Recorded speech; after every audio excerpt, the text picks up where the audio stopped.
A teoria do evolucionismo teve seu principal sintetizador o filósofo inglês Herbert Spencer, que não era espiritualista e cujo interesse pela filosofia decorreu do fato de ter concluído que a realidade se explica quando demonstradas as suas origens. Em 1862, Spencer apresenta a teoria evolucionista, segundo a qual, pela evolução se passa da homogeneidade para a heterogeneidade, das formas simples para as mais complexas. Porém, ele não conseguiu responder quem deu o impulso inicial e para onde caminhávamos. Friedrich Nietzsche, filósofo alemão, filho de um ministro protestante, que estudou teologia e filosofia clássica, em 1885 publicou a sua obra-prima Zaratustra, um dos livros mais lidos no século XIX. Sua filosofia ressalta o papel dissolvente com valores do bom, do verdadeiro e do belo. Afirma que não existe no homem nenhum instinto de bondade, de verdade e de beleza, mas sim a vontade de mando e de poder. Esta vontade de mando e de poder é o valor supremo, é quem deve determinar o critério do que é bom, verdadeiro e belo. Segundo Nietzsche, não caminhamos para Deus, que está morto, mas caminhamos para o super-homem. As perguntas sobre o que é bom e o que é mal, respondeu: bom é tudo que aumenta o sentimento de poder e mal é tudo que vem da fraqueza. Filosofia espírita. 5 anos antes da teoria evolucionista de Spencer ser apresentada, ou seja, em 1857, foi publicado o Livro dos Espíritos, que expõe o aspecto filosófico da doutrina espírita, que nos ensina que caminhamos para Deus, que criou todos os espíritos simples e ignorantes para chegarem progressivamente ao conhecimento da verdade, aproximando-se de si. Nesta perfeição é que se encontra a verdadeira e eterna felicidade. Porém, como provar a existência de Deus? Tomás de Aquino afirma que se pode conhecer a árvore pelos seus frutos, e assim concluiu Kardec: por seus efeitos é que se julga uma causa, mesmo quando ela esteja oculta. Todo efeito inteligente decorre de uma causa inteligente. Pela grosseria ou perfeição de uma obra, se reconhecerá o grau de inteligência de quem a executou. Deus não se mostra, mas se revela por suas obras.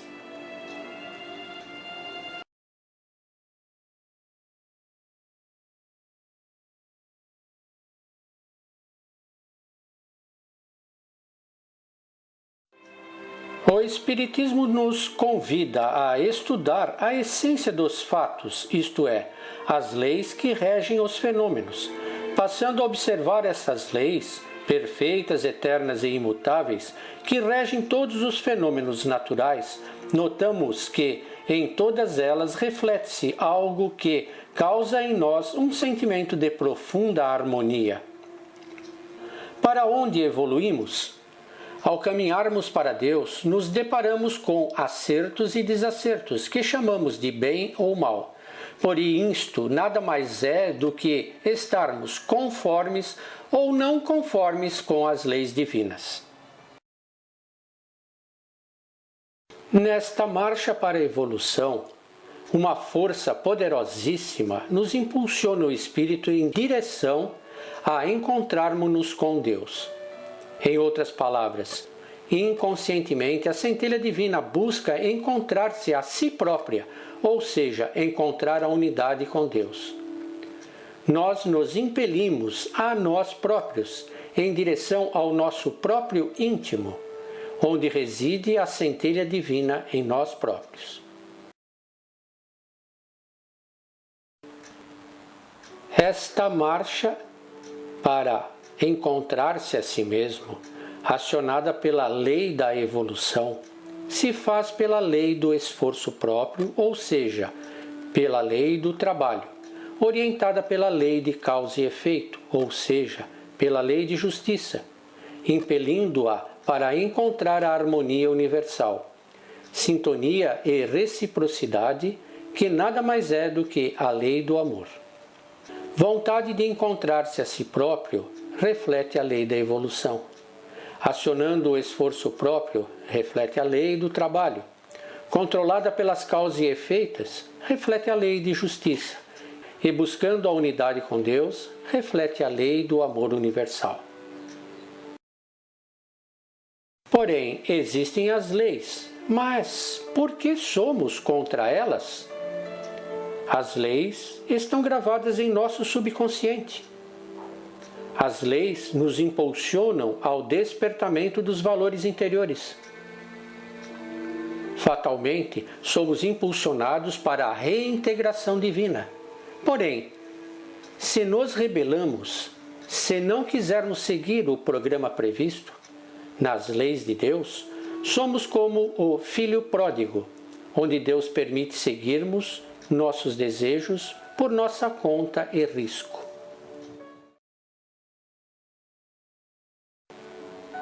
Ao nos isolarmos da evolução pela nossa rebeldia, atrasamos o nosso passo.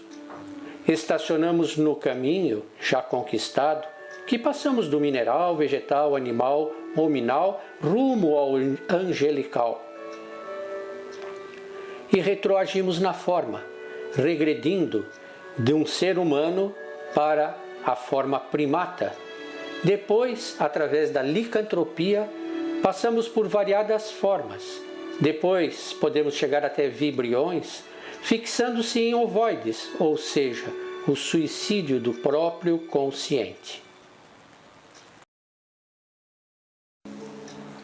Muitos seres que, pelo desejo de poder e de mando, encrudesceram-se no mal, evitando a reencarnação por milênios, perdendo a forma humana, têm grande poder mental que dominam o mundo oculto e também dominam os seres ainda imperfeitos e sem vontade própria, fazendo-os retroagir na forma.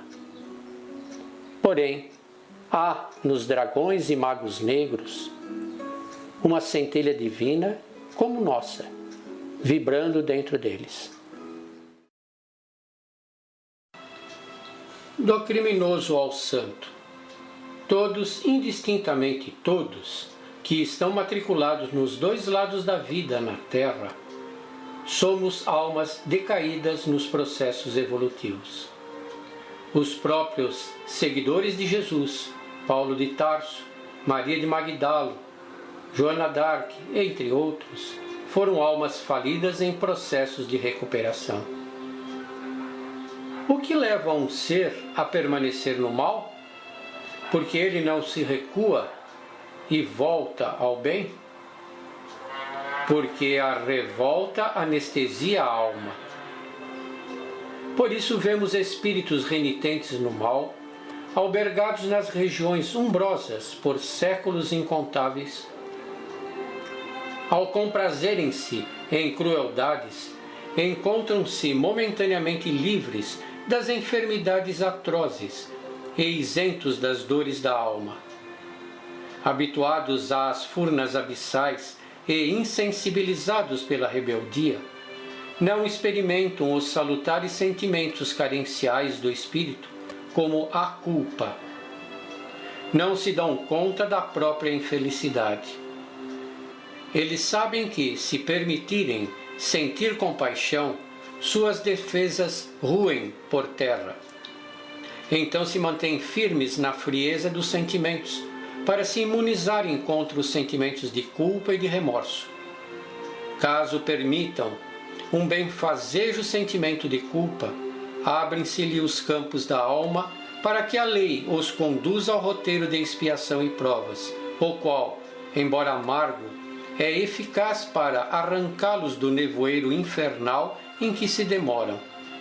Não conseguem entender a dor como o precioso valor da pedagogia divina. A pedagogia divina. Quando o ser permite que a vida maior possa atuar nele, ocorre o seguinte: O sentimento de culpa leva ao correto proceder.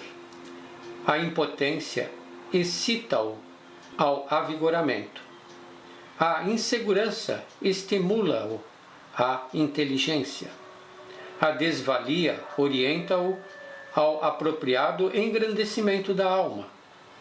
O abandono afetivo apressa a busca do amor divino. A nostalgia acelera os passos no encalço da casa paterna. Portanto, as carências fazem-nos poderosos, dotados de valores nobres. As dores da alma são instrumentos poderosos que operam em nosso benefício. O sentimento de culpa está para a consciência, assim como a dor está para o corpo físico. O sentimento de culpa, se for adequadamente vivenciado, funciona como eficaz propulsor da alma, resguardando-a da permanência no erro e suas fragorosas quedas nas consequentes dores. O suicídio do espírito.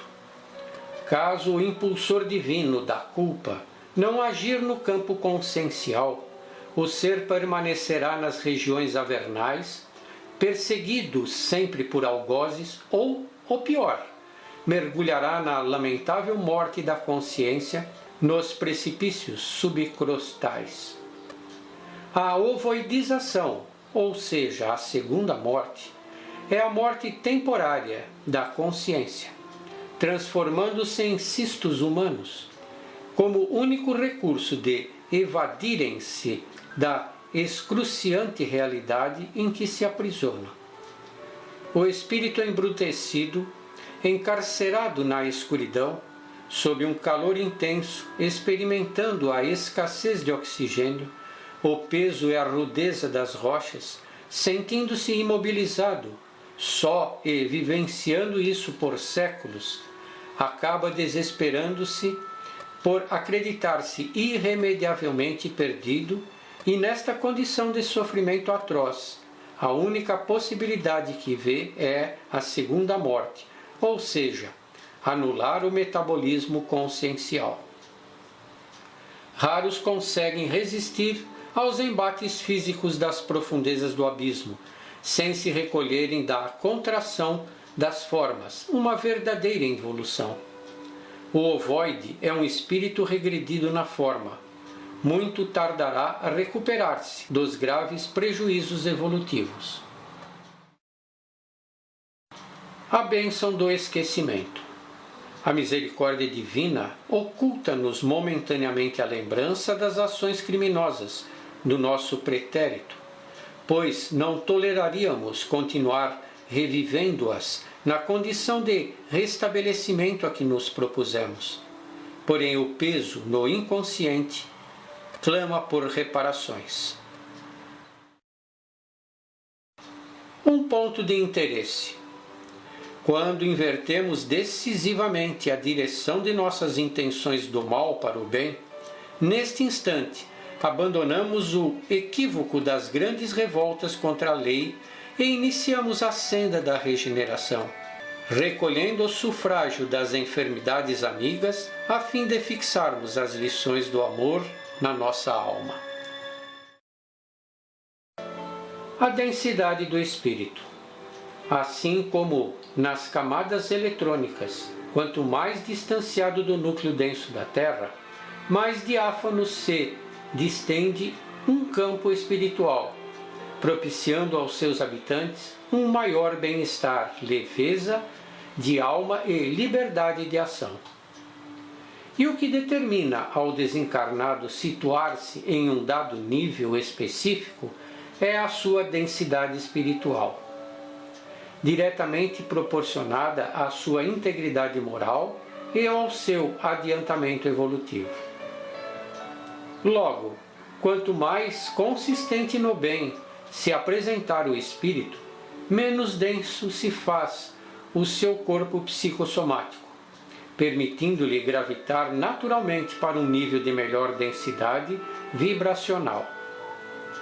Portanto, os níveis espirituais diferenciam-se por variados ritmos cronológicos, múltiplas tonicidades da matéria que os consiste e consequentes distintos graus de liberdade de movimentação. Podemos então agora enunciar a lei de atração de uma outra forma. Isaac Newton enunciou a lei de gravitação universal como sendo matéria atrai matéria na razão direta das massas e na razão inversa ao quadrado das distâncias, onde está expressa nesta fórmula G, que representa a constante da gravitação universal. Podemos então, por analogia, enunciar a lei de atração universal como sendo espírito atrai espírito na razão direta da evolução e na razão inversa ao quadrado da inferioridade, sendo então a constante do amor universal.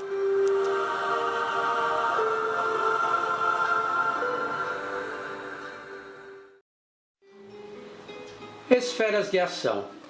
As diversas esferas espirituais existem em uma sucessão de manifestações sem solução de continuidade, que vão das mais grosseiras às físicas até aquelas completamente imponderáveis, estruturadas de fato em expressões energéticas, porém todas entrelaçadas.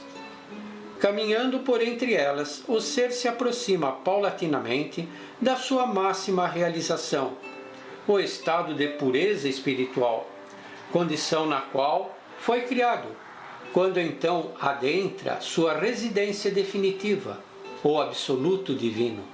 Porém, cada espírito tem seu próprio ritmo de caminhada e seus limites vibratórios, que somente ele compete acelerar ou retardar.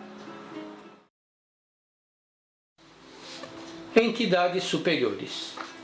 Somos, portanto, entidades muito mais fabulosas do que imaginamos, dotadas de envoltórios altamente intricados e poderosos.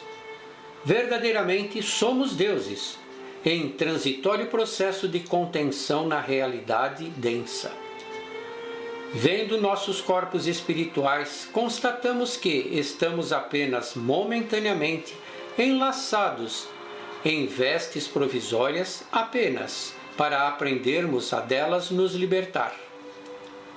Fomos criados como espíritos puros, entretecidos em plasma divino, completamente imponderáveis e destituídos de qualquer invólucro, mesmo estes diáfanos e tão fascinantes. Achamo-nos, portanto, muito distante da nossa real natureza. Portanto, nós caminhamos da ignorância para a sabedoria, da dúvida para a certeza, do determinismo do meio para o livre-arbítrio, da indiferença para o idealismo, do egoísmo cego para o altruísmo pacífico, do império do poder para o império da justiça, da materialidade para a espiritualidade, da razão para a intuição, da inconsciência do nosso destino para a plena consciência do nosso destino. A terapêutica do amor. A medicina da Terra ainda não se deu conta do imenso valor terapêutico da benevolência. Aquele que vibra a doce melodia do bem se harmoniza com as leis da vida, acomodando-se no maior equilíbrio possível que resulta em saúde e bem-estar. O amor acende em nosso imo um verdadeiro sol. É extraordinário impulso organizador a gerar ondas harmônicas que carregam equilíbrios ao nosso universo celular. É a ação saneadora que acalma os petardos psíquicos do ódio e elimina os detritos vibratórios do mal. É um chafariz benfazejo que dinamiza nossa aura, harmoniza todos os centros vitais e sana nossas dores mais íntimas. As forças do mal se comparam a um curto-circuito em nossa casa mental, criando vibrações desalinhadas a fluírem pelos centros vitais até os redutos celulares do corpo físico, desarmonizando-os. O amor induz a ordem, o ódio induz ao caos. Além do mais, o mal, filho do egoísmo e da soberba, densifica a alma, jungindo-a aos cenários mais grosseiros da vida.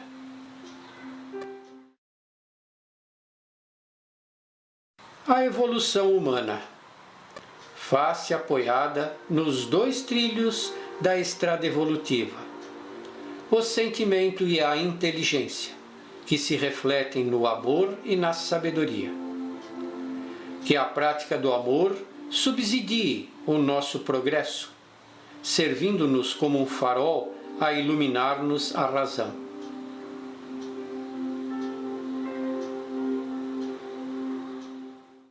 Temos como características do homem evoluído a bondade em que tudo vê de bem, amando a Deus sobre todas as coisas, de todo entendimento e de todo sentimento, ama a tudo o que existe, universaliza o amor. O perdão não alimenta ódio nem o desejo de vingança. A simplicidade, companheira inseparável da pureza de coração e da humildade, é também uma virtude que caracteriza o homem de bem. O desprendimento, o homem evoluído e adiantado espiritualmente, é o que concorre para a evolução e aperfeiçoamento de tudo e de todos, dando-se para o bem, a felicidade e o progresso de tudo que o cerca. Porém, para conhecimento e compreensão com clareza e segurança da majestade esplendente do plano divino, é necessário possuir 3 conhecimentos essenciais: o da existência e sobrevivência do espírito, o do princípio das reencarnações e o princípio da vida após a morte.